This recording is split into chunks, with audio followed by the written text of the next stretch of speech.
രാഹുൽ മാങ്കൂട്ടത്തിന് മുൻകൂർ ജാമ്യം അനുവദിച്ചതിന് എതിരെ സർക്കാർ അപ്പീൽ നൽകാൻ പോവുകയാണ്. ഇന്ന് തന്നെ ഹൈക്കോടതിയിൽ അപ്പീൽ നൽകിയേക്കുമെന്ന് മനസ്സിലാക്കുന്നു.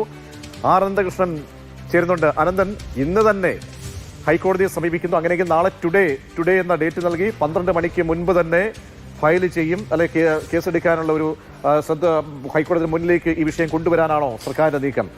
അതായത് രാഹുൽ മാങ്കൂട്ടത്തിന് ഒരു മുൻകൂർ ജാമ്യം സെഷൻസ് കോടതിയിൽ നിന്ന് കിട്ടുമെന്ന് പ്രോസിക്യൂഷൻ വിചാരിച്ചിട്ടില്ല. കാരണം അത്രയും സ്ട്രോങ് ആയിട്ടുള്ള ഒരു മൊഴിയൊക്കെയാണ് കോടതിയിൽ നൽകിയിരുന്നത്. പക്ഷേ മുൻകൂർ ജാമ്യം ലഭിച്ചു. അത് പ്രോസിക്യൂഷന് വലിയ തിരിച്ചടിയുമായി. അതുകൊണ്ട് തന്നെയാണ് ഇപ്പോൾ വഞ്ചൂർ കോടതിയിൽ പ്രോസിക്യൂഷൻ ചടുലമായ നീക്കങ്ങൾ നടത്തുന്നത്. എത്രയും പെട്ടെന്ന് ഉത്തരവിന്റെ പകർപ്പ് ലഭ്യമാക്കാനുള്ള ശ്രമമാണ്. അത് ലഭിച്ചു കഴിഞ്ഞാൽ ഉടനെ ഇന്ന് തന്നെ അതിന് എതിരെ അപ്പീൽ പോകാനാണ് പ്രോസിക്യൂഷൻ തീരുമാനിച്ചിരിക്കുന്നത്. സർക്കാർ അങ്ങനെ ഒരു നിർദ്ദേശം പ്രോസിക്യൂഷൻ നൽകിയിട്ടുണ്ട്. എത്രയും പെട്ടെന്ന് അത് അപ്പീൽ പോകണം എന്നുള്ളതാണ്. ഇപ്പോൾ കഴിയുന്നത്ര വേഗത്തിൽ ഇന്ന് തന്നെ ഇപ്പോൾ ഉത്തരവ് ലഭിച്ചു കഴിഞ്ഞാൽ ഇന്ന് തന്നെ ഹൈക്കോടതിയിൽ അപ്പീൽ ഫയൽ ചെയ്യും. അതായത് ഇപ്പോൾ മുൻകൂർ ജാമ്യം കിട്ടിയ രാഹുൽ മാങ്കൂട്ടത്തിൽ ഒരുപക്ഷെ നാളെ തെരഞ്ഞെടുപ്പിന് വോട്ട് ചെയ്യാൻ പാലക്കാട് അയാളുടെ പോളിംഗ് സ്റ്റേഷനിൽ വരാൻ സാധ്യതയുണ്ട്. അങ്ങനെ വന്നാൽ അത് സർക്കാരിനും വലിയ നാണക്കേടാണ്. പാലക്കാട്ട് അത് തെരഞ്ഞെടുപ്പിനെ പല രീതിയിൽ അത് സ്വാധീനിക്കുമെന്നുള്ള ഭയം ഇടതുമുന്നണിക്കുണ്ട്. അപ്പോൾ അതുകൂടി കണക്കിലെടുത്തുകൊണ്ടാണ് എന്ത് വിധേനയും രാഹുൽ മാങ്കൂട്ടത്തിലിന്റെ മുൻകൂർ ജാമ്യാപേക്ഷയ്ക്ക് മുൻകൂർ ജാമ്യത്തിന് തടയിടാൻ സർക്കാർ ഒരു നീക്കം ഇപ്പോൾ നടത്തുന്നത്.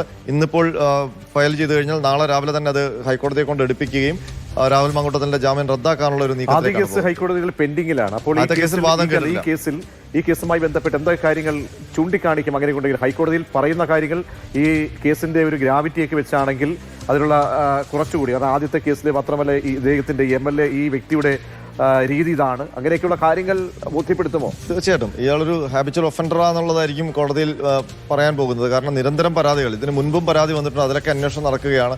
2 ബലാത്സംഗ കേസുകളിൽ പ്രതിയേർക്കപ്പെട്ടതാണ്. അതിനകത്ത് തെളിവുകൾ പ്രോസിക്യൂഷന്റെ പക്കലുണ്ട്. അതിൽ ആദ്യത്തെ കേസിലെ തെളിവുകൾ സെഷൻസ് കോടതി തന്നെ അംഗീകരിച്ചതാണ്. അപ്പോൾ ആ അംഗീകാരം നിലനിൽക്കുമ്പോൾ അതിന് വാദം കേൾക്കാൻ ഹൈക്കോടതി ഇതുവരെ തീരുമാനിച്ചിട്ടില്ല. അത് 15-ാം തീയതിയാണ് വാദം കേൾക്കുന്നത്.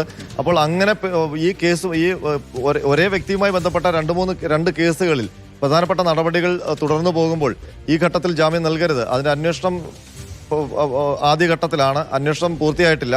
അന്വേഷണത്തിന് ഇനിയും സമയം വേണം. അപ്പോൾ ആ സമയത്ത് മുൻകൂർ ജാമ്യം നേടി പ്രതി പുറത്തു നിന്ന് കഴിഞ്ഞാൽ അധികാര സ്വാധീന ശേഷിയുള്ള പ്രതി ഈ സാക്ഷികളെയും ഒപ്പം തന്നെ അതിജീവിതയും ഒക്കെ സ്വാധീനിക്കും എന്നുള്ള ഒരു കാര്യം കൂടി കോടതിയുടെ മുന്നിൽ വെക്കും. കാരണം അന്വേഷണത്തിന്റെ പ്രാഥമിക ഘട്ടം പോലും ആയിട്ടില്ല. അപ്പോൾ ആ ഘട്ടത്തിൽ പ്രതി ഇങ്ങനെ പുറത്തു വന്നു കഴിഞ്ഞാൽ അത് ദോഷം ചെയ്യും എന്നുള്ള കാര്യം തന്നെയായിരിക്കും ഹൈക്കോടതിയിൽ ഉന്നയിക്കാൻ പോകുന്നത്.